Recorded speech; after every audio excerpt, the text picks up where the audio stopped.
In a moment of unsettling clarity, Robert F. Kennedy Jr. raised a warning that rippled across the national consciousness. Autism, he asserted, is not merely a condition rooted in genetics but a preventable consequence of environmental exposure. He framed it as a silent epidemic with devastating consequences for families and the future of the nation's children, a crisis that, if unacknowledged, may cost the United States up to $1 trillion annually by 2035. Kennedy's message was emotionally charged, scientifically controversial, and politically significant.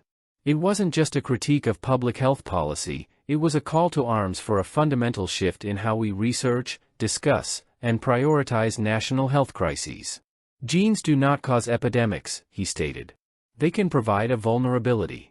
You need an environmental toxin. The assertion was both bold and confrontational, challenging a prevailing scientific orthodoxy that places genetic research at the forefront of autism studies. I want to say a couple of other things. There are many, many other studies that affirm this, and instead of listening to this canard of epidemic denial, all you have to do is start reading a little science, because the answer is very clear. And this is catastrophic for our country. There's a recent study by Blaxell et al. And a team of other researchers that said that the cost of treating autism in this country by 2035, so within 10 years, will be $1 trillion a year. This is added to already astronomical healthcare costs. And then there's an individual injury. These are kids this is a preventable disease. We know it's an environmental exposure.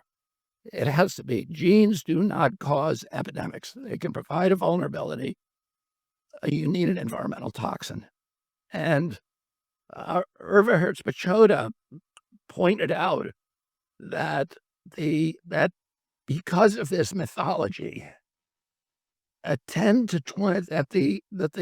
amount of money and resources put into studying genetic causes, which is a dead end, has been historically 10 to 20 times the amount spent by NIH and other agencies to study environmental factors, to study exposures, to study external factors, and that's where we're going to find the answer. This is an individual tragedy as well. Autism destroys families. More importantly, it destroys our greatest resource, which are our children. These are children who should not be suffering like this. These are kids who, many of them were fully functional and regressed because of some environmental exposure into autism when they're 2 years old. And these are kids who will never pay taxes. They'll never hold a job. They'll never play baseball. They'll never write a poem. They'll never go out on a date. Many of them will never use a toilet unassisted. And we have to recognize we are doing this to our children, and we need to put an end to it. He cited findings, most likely referencing work by researcher Mark Blaxell, suggesting that current projections for autism-related costs may soar to $1 trillion per year within the next decade. If true, the scale of this burden is not just financial, it is moral, generational, and, as Kennedy put it, existential. These are children who should not be suffering like this. Many of them were fully functional and regressed. They'll never go on a date. They'll never use a toilet unassisted. His voice, steeped in emotion, echoed the raw pain of countless parents. Yet beyond the rhetoric lies a deeper narrative about dialogue, scientific accountability, and the direction of societal investment. Kennedy's central critique focused on the imbalance in research funding. He noted that for every dollar spent studying environmental contributors to autism, 10 to 20 have been funneled into genetic research, a disparity he called a dead end. Quoting epidemiologist Irva Hertz-Pachoda, he suggested this misallocation stems from an institutional mythology, not empirical priority. This speech was more than advocacy, it was an expression of frustration with a system resistant to self-critique. It embodied the principle that dialogue, real, constructive, and courageous, should include the capacity to question dominant frameworks, especially when the stakes involve the developmental futures of millions of children. However, the backlash was swift. Major scientific institutions, including the CDC and WHO, have maintained that autism is largely genetic in origin. Twin studies cited by organizations like Autism Speaks place the heritability of autism between 60 and 90%.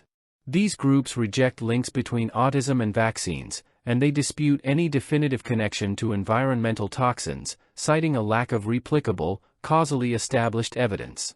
This divergence between personal advocacy and scientific consensus reveals a complex landscape.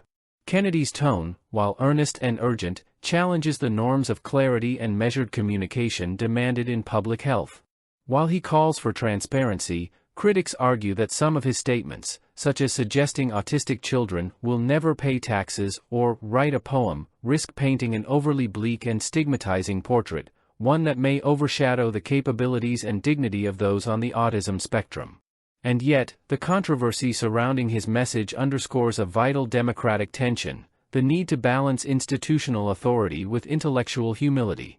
The capacity to say, "We may have gotten this wrong," is not weakness, it's a mark of scientific integrity.